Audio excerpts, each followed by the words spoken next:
আলাইকুম। লেস দিয়ে এই ট্রেন্ডিং কামিজ কাটিং ও সেলাই, আশা করি ভিডিওটি ভালো লাগবে। ভিডিওটি না টেনে সম্পূর্ণ দেখার অনুরোধ রইল। বডি 40। কামিজটি তৈরিতে কাপড় নিয়েছি 2 গজ 14 গিরা।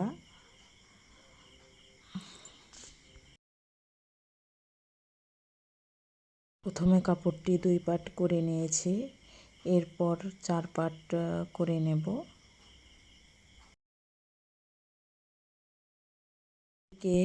অতিরিক্ত কাপড়ের জন্য সোজা একটি দাগ টেনে নেব।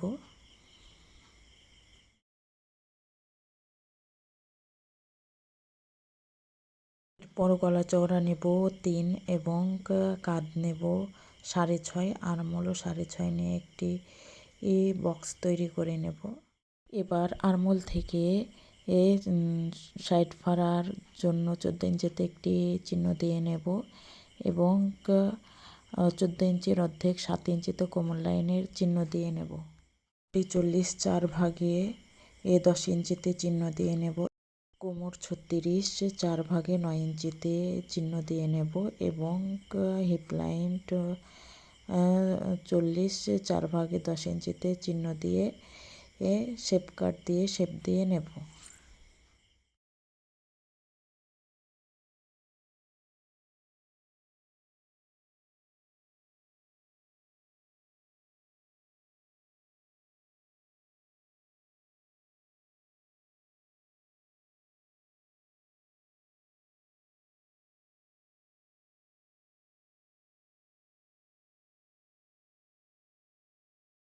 গলা লম্বা নেব পেছনে 3 আর সামনে পাটের গলাটি আমি সেলাই করে কেটে নেব।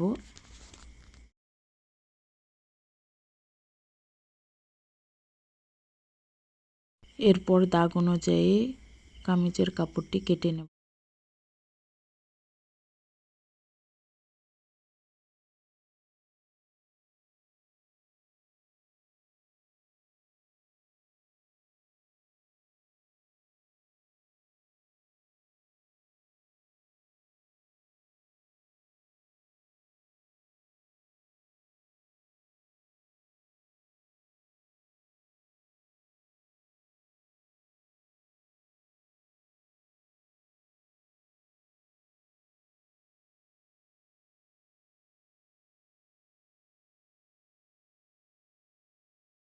সামনে পাটের গলাটি বের করে পেছন পাটের গলাটি কেটে নেব।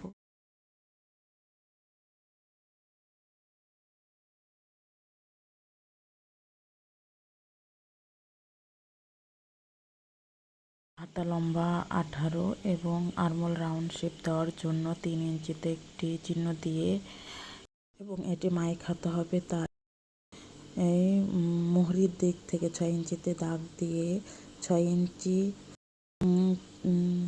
বন্ধ সাইড থেকে 6 ইঞ্চি দাগ দিয়ে শেপ দিয়ে নেব। মাইক হাতাটির মোহরি শেপ কাট দিয়ে রাউন্ড শেপ দিয়ে নেব।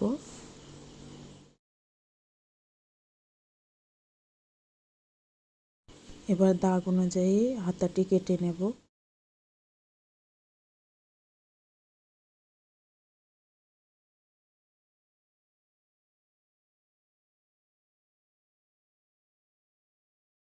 এখানে আমি সামনে পাটের কাপড়টির সঙ্গে লেস সেলাই করে নেব।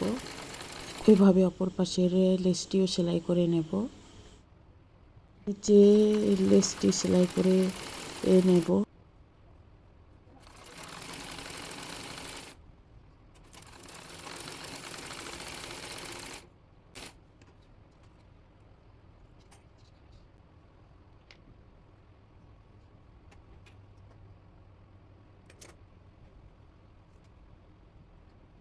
আরও একটি লেস সেলাইয়ের জন্য 7.5 ইঞ্চিতে চিহ্ন দিয়ে কাপড়টি কেটে নেব।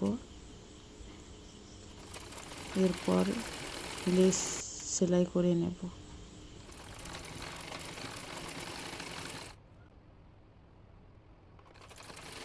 এরপর পেছন পাটের গলাপট্টির কাপড়টি মুড়িয়ে সেলাই করে নেব।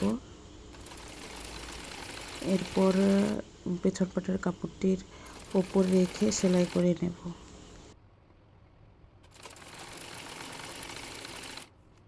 এরপর কাঁধ সেলাই করে নেব।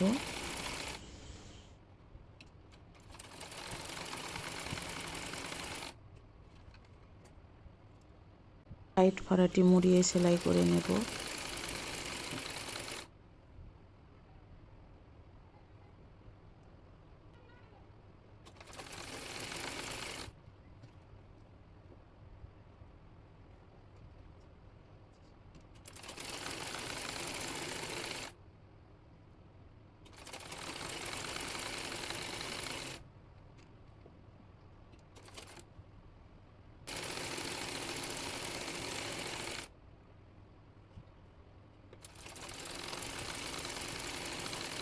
নিচে আরও একটি চিকন লেস সেলাই করে নেব।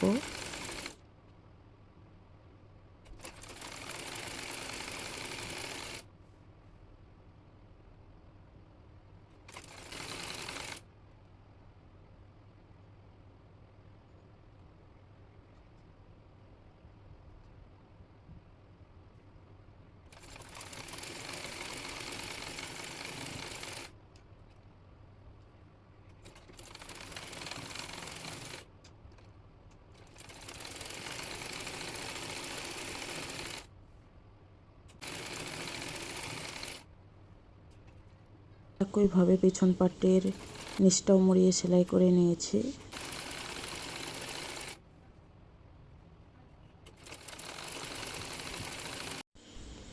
এরপর হাতায় লেস সেলাই করে নিই।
পাটের সঙ্গে হাতাটি সেলাই করে নেব।